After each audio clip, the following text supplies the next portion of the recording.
In this video we're covering the removal and replacement of Insignia's second generation control panel.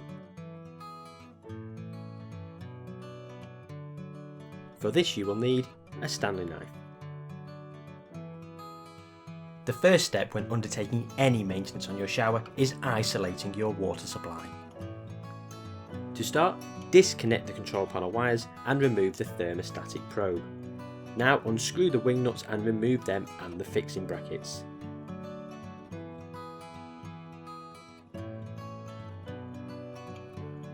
Use your Stanley knife to make a clean cut around the control panel, breaking the seal. From inside the shower, lift the control panel out.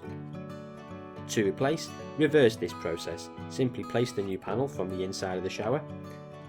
Replace the securing brackets and wing nuts.